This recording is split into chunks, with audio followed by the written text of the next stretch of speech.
Hi, I am Pat Daly, the President and CEO of the George C. Marshall International Center. Our organization was formed to restore the Marshall House, the former home of George Catlett Marshall and his wife Catherine here in Leesburg.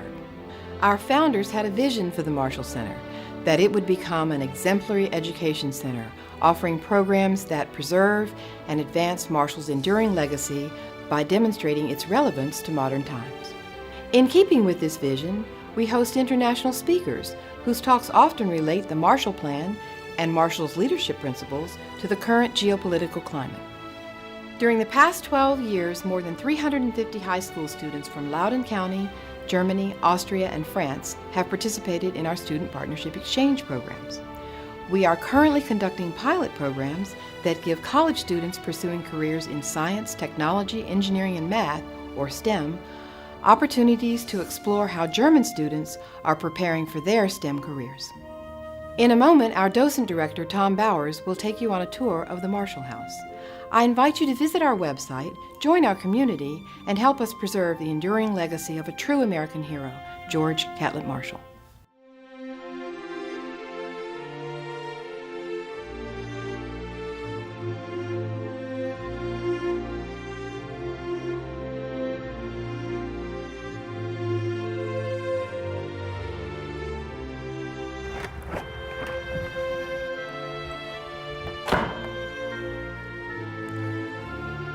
Welcome to the Marshall House. It was the home of George Catlett Marshall, who was Army Chief of Staff during World War II, Special Envoy to China, Secretary of State, President of the American Red Cross, and Secretary of Defense. He is best known for the Marshall Plan, a $13 billion American effort to restore the economies of war-torn Europe after World War II.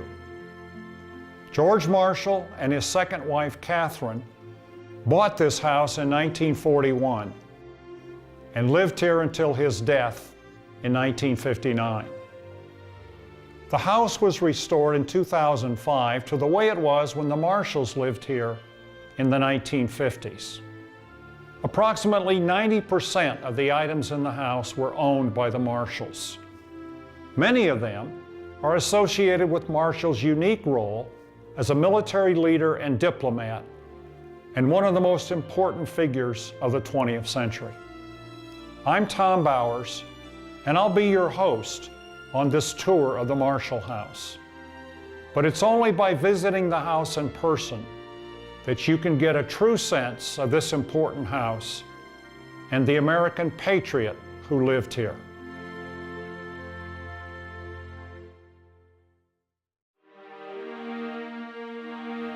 The Marshalls did not spend a lot of time in the living room, but it was a place where they could display items and treasures that were meaningful to them. The wallpaper on that wall was original to the Marshalls. On the other walls is the reproduction. Like much of the furniture in the house, this furniture was purchased secondhand and recovered. These items happen to have come from Catherine's sister. The wooden chest and the wooden screen came from China. The painting above that chest was painted by Madame Chiang Kai-shek and given as a gift to the Marshalls. The print above that chest was a gift from Madame Chiang Kai-shek to Catherine Marshall on her 64th birthday. The painting above the fireplace was a gift to Marshall from the government of the Soviet Union in recognition of his role as an ally in World War II. It was painted by a Russian artist named Vasily Bakshayev, and it's entitled Evening. This is a reproduction. The original is owned by one of the grandchildren. The photograph on the table is General John J. Pershing, Blackjack Pershing, who was commander of American Army forces in France in World War I. Marshall served on his staff and later served as his personal aide at a time when Pershing was Army Chief of Staff. The two remained close, and Pershing served as Marshall's best man at his second wedding in 1930. That is a painting done by Winston Churchill and given to the Marshalls as a gift. Churchill painted that scene in Morocco, where he often went to paint. This is a reproduction. The original was sold at an auction to an anonymous buyer for $1.6 million. At the time, the highest price ever paid for a Churchill painting. On this wall is a photograph of King Albert I of Belgium. He was King of Belgium during World War I and was known as the Warrior King. Marshall met him while Marshall was on Pershing's staff. The photograph on the desk is Marshall with Field Marshal Sir John Dill. He was the chief liaison officer for the British Army during World War II and was here in Washington. He and Marshall interacted on an almost daily basis, and they had enormous respect and admiration for each other. Dill had told his wife that he considered this American assignment as the most meaningful of his entire career, and that if he were to die in the United States, he hoped that he could be buried here. He did die in Washington in 1944, and Marshall was instrumental in arranging to have him buried at Arlington Cemetery. Of the approximately 400,000 graves at Arlington, Dill's is one of approximately 30 non-Americans. Marshall also arranged to have an equestrian statue placed at Dill's gravesite, one of only two at Arlington. The other is General Phil Kearny of the Union Army of the American Civil War. The photograph on the desk was taken in June 1952, and it shows President Harry Truman and his daughter with the Marshalls and some family members. The Trumans came out here to visit and had lunch with the Marshalls. The photograph on that wall is General Robert E. Lee. Marshall had two heroes, men that he modeled his life after, Robert E. Lee and George Washington. He respected them for their sense of duty, honor, and integrity.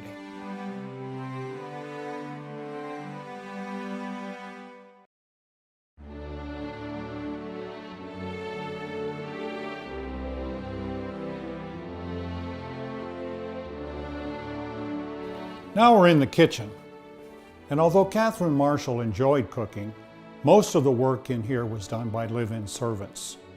A couple of the appliances, such as the refrigerator and the dishwasher, are modern reproductions of the appliances that were here when the Marshalls were here. The items on top of the stove belong to the Marshalls, but those on top of the shelf were donated by Leesburg residents. And now we'll go outside. This property includes almost 4 acres. It was enough space for several fruit trees, flower beds, and a large garden.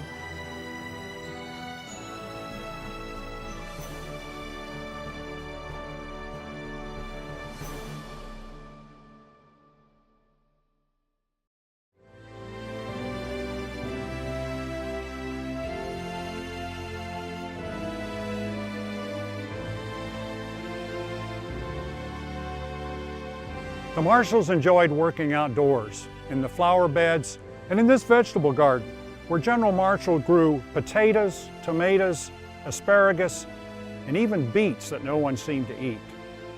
Occasionally, he was able to persuade a colleague to help him in the garden, including General Hap Arnold, Chief of Staff of the Army Air Forces. Millions of people had victory gardens in World War II. For General Marshall, this was much more than a victory garden. This was a therapy garden, a place where he could escape the pressures of his job. He could come out, he could dig in the soil, plant new seeds, and pull out weeds that threatened his garden.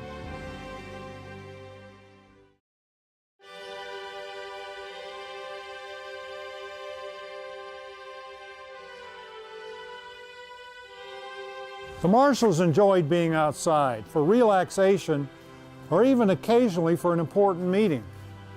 President Harry Truman came here on July 4th, 1950 to ask Marshall to become his Secretary of Defense.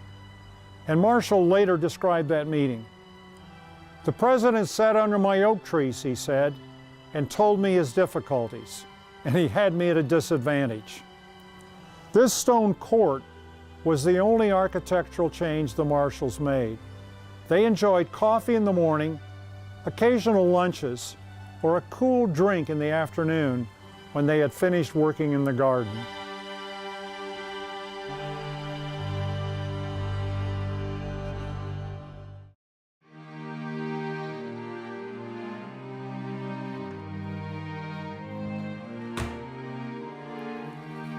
And this is the breakfast room. George and Catherine Marshall usually had breakfast in their bedrooms, but this room was used for other meals and by other members of the household. The table and chairs belonged to the Marshalls, as did these items, which came from China. We believe they were purchased by George Marshall and his first wife, Lily, when they were there in the 1920s. The smaller box is a Chinese bride's jewelry box. This was the wallpaper the Marshalls put up, and this was the reproduction. There's some earlier wallpaper patterns in this room that are also interesting. Below the window, you can see 3 different wallpaper patterns. This was the Marshalls wallpaper. The Fighting Roosters were 1 layer below that, and even below that was this 3rd pattern that you could see along here.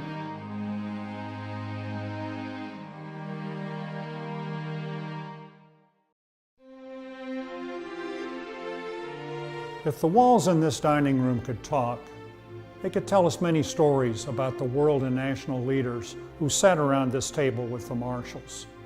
Field Marshal Sir John Dill, Madam Chiang Kai-shek, President Harry Truman, his daughter Margaret, Dean Acheson, Averell Harriman, and many more. Even when the Marshalls dined alone or with family members, they did so with a certain degree of formality and were served. This wooden screen from China would have been placed in front of the door to block out any noise coming from the kitchen. The furniture in the room all belonged to the Marshalls. Catherine Marshall loved to go shopping at used furniture stores and auctions, and she bought this Duncan Phyfe reproduction for $40. This portrait of George Marshall was painted by J. Anthony Wills, an artist whose portraits of Presidents Eisenhower and Nixon hang in the White House. On the opposite wall is a portrait of Catherine Marshall painted by the same artist. In it, she is wearing a dress that she got from Madam Chiang Kai-shek.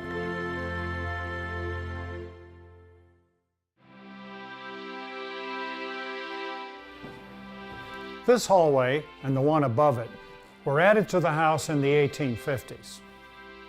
This was the original part of the house, dating from the early 1800s. And you can see one of the exterior windows from that house. The living room and dining room area was added in the 1820s, and the kitchen and breakfast room in the 1850s. This was the Marshalls' telephone. Their number was Leesburg 1301. And this was a portrait of Allen Tupper Brown, George Marshall's stepson. He was 12 years old when his mother married George Marshall, and Allen liked to brag that he was one of the few people allowed to call George Marshall by his first name. Allen, his brother Clifton, and their brother-in-law, James Wynn, all served in the Army in World War II. Tragically, Allen was killed in May of 1944 at the Battle of Anzio in Italy and is buried at the American Military Cemetery there. His mother was able to visit his grave after the war.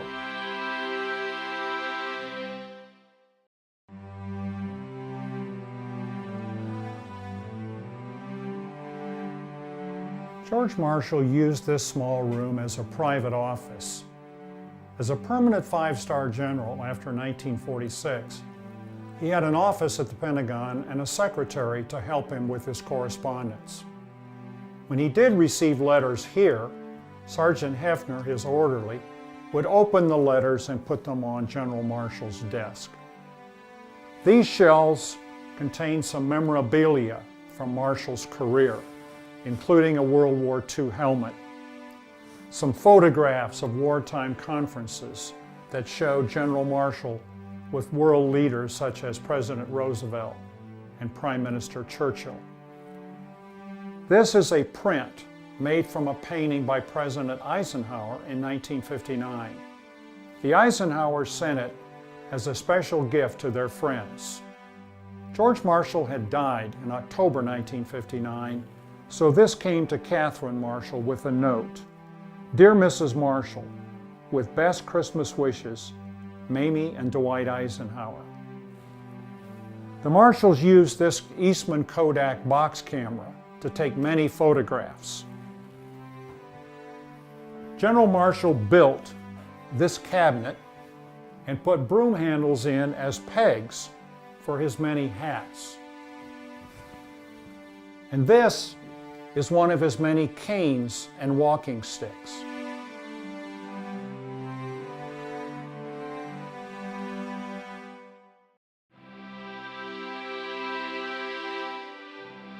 This library was the Marshalls' favorite room, and this is where they spent most of their time.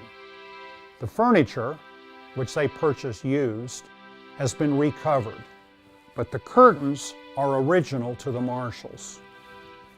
This is a photograph of General Marshall with Lord Louis Mountbatten of the British Navy and an important Allied leader in World War II. The red leather chair was General Marshall's favorite, and it was positioned close to the General Electric radio and television set that was considered state-of-the-art in the 1950s. George and Catherine Marshall enjoyed watching I Love Lucy and Gunsmoke, and their granddaughter remembers seeing him watching American Bandstand. General Marshall's books are on the shelves in the same position they were when he was here.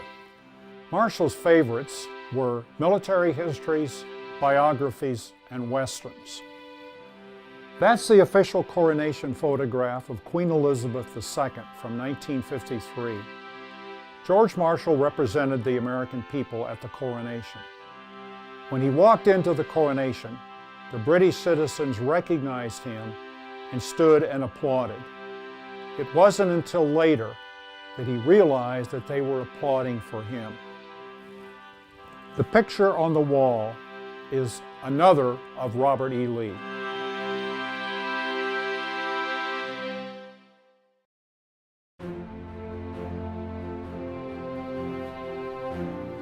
These are pictures of people who were important to George Marshall, beginning with his mother, Laura Bradford Marshall. And here is Marshall with his teammates on the VMI football team. Queen Frederica of Greece and her family, President Harry Truman, General Marshall riding in a Jeep in Italy in 1944 with General Mark Clark, and Madame Chiang Kai-shek and her husband, the Generalissimo.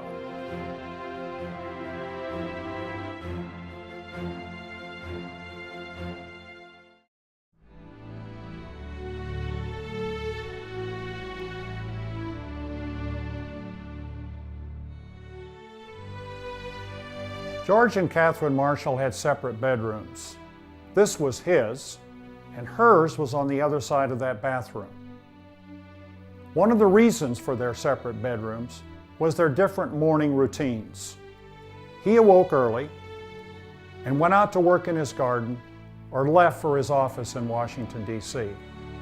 Catherine, on the other hand, slept later and stayed in her room in the morning. Sergeant Hefner, Marshall's orderly, brought breakfast to him every morning, and it would have been awkward if George and Catherine were sharing the same bedroom. This was General Marshall's simple bed and another picture of George Washington. The rugs came from China. We're not sure if they came back with George and his first wife Lily in the 1920s or George and Catherine in 1946. We do know that the Chinese characters are pronounced Ma She Le, which is the Chinese transliteration for Marshall. Here we have some of General Marshall's military gear, a fishing pole, part of a dress uniform, and a picture of Robert E. Lee. These are General Marshall's clothes in the closet, including his riding boots. For Marshall, horseback riding was a lot like gardening. It was a chance to get away from the pressures of his job. When he was at Fort Myer, he went horseback riding almost every day.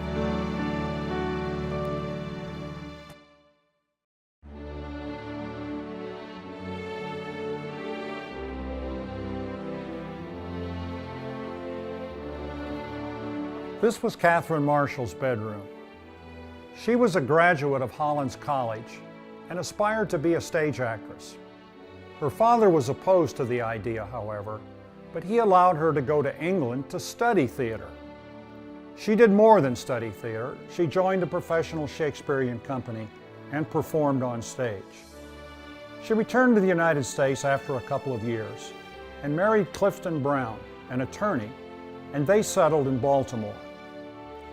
Unfortunately, Clifton Brown was shot and killed by a client. A couple of years later, Catherine Marshall was in Columbus, Georgia, and met a young officer from nearby Fort Benning named George Marshall. And they were married in 1930. On the desk behind me are pictures of Catherine's son, Alan. The photograph on the right was used for the portrait of him that is downstairs. The dress on the bed was made from silk that Catherine received from Madame Chiang Kai-shek.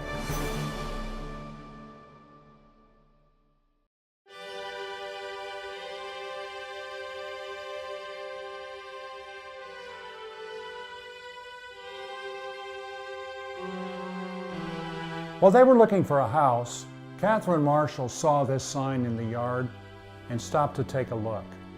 She decided it was exactly what they were looking for, and she had $10 in her pocket that she used for earnest money.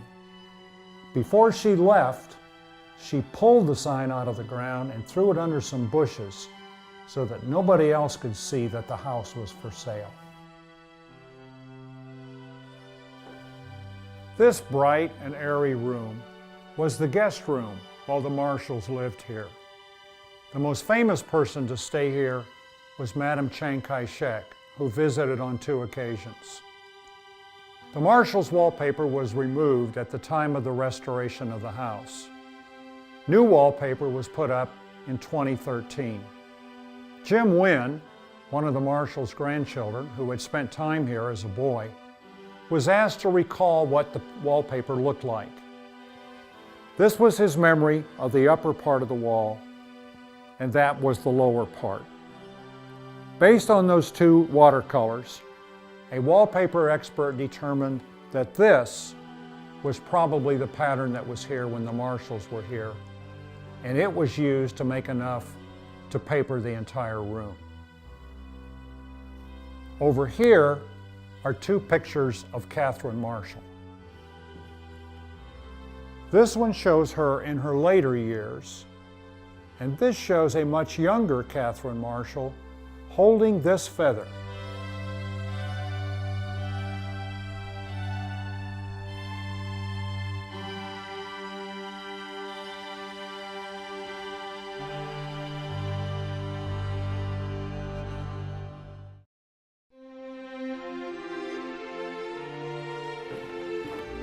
As we come down the stairs, we can see these paintings of the St. Albans Grand Steeplechase in England.